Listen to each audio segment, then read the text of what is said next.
It's been amazing. We had a big day yesterday. There'll always be transition difficulty, but we had in history, it was the biggest day in history, the markets. So we're very, very happy with the way the country is running. We're trying to get the world to treat us fairly. This is something that should have been done 25 years ago, and it wasn't. At the end of the 90 days, will you put those higher tariffs in place, or will you extend Well, that's pause? what would happen. I mean, if we can't make the deal that we want to make, or we have to make, or that's good for both parties, it's got to be good for both parties. You wouldn't. And then we'd go back to where we were. You'd go back to the numbers that you announced last week. I think so. You wouldn't extend the pause. Yeah, we'll have to see what happens at that time. Thank you, Mr. President. You said yesterday you were considering some exceptions for companies. Can you talk about what you're considering? And then also on the reciprocal tariffs, you said they'd be substantially lower. Is the same math formula going to be used, or is that tossed out? I'm not considering now for any country or company, but it's possible that I would. But I'm not. We don't have that situation right now. People understand where we are, what we're going to do. But it could happen. It's called flexibility. You have to have certain flexibility.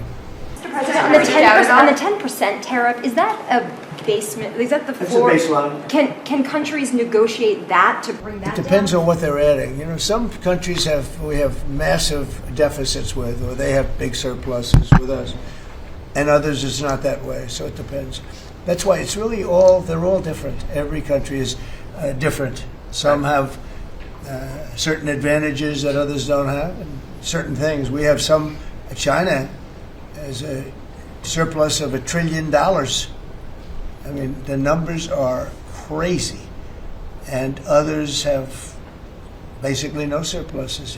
We have some that are pretty even, but they hurt us in other ways, and we just want to get that taken care of. So everyone is a little bit different. Are you negotiating with the EU as one bloc or individual nations for the tariffs? We're looking at it as one bloc. They've been very tough, but they were very smart. They were ready to announce retaliation, and then they heard about what we did with respect to China and others, but China, and they said, we're going to hold back a little bit. They decided to hold back. I thought they were very smart. Look, the EU is very smart, but they really have taken advantage of the United States. They were formed for the purpose of taking advantage of the United States. And I don't blame them, and I don't blame China. I don't blame anybody. I blame the people that were sitting at that desk in that other beautiful Oval Office for allowing it to happen. Many presidents I blame. They should have never allowed it to happen. And next steps for China, sir? Well, we'll see what happens with China. We would love to be able to work a deal. They've really taken advantage of our country for a long period of time. They've ripped us off beyond nobody. How people stood for it, sitting in my position, is not even believable. And we're talking about many presidents, not just a couple. But they did, and all we're doing is putting it back in shape. We're resetting the table. And I'm sure that we'll be able to get along very well. I have great respect for President Xi. He's been, in a true sense, he's been a friend of mine for a long period of time. And I think that we'll end up working out something that's very good for both countries.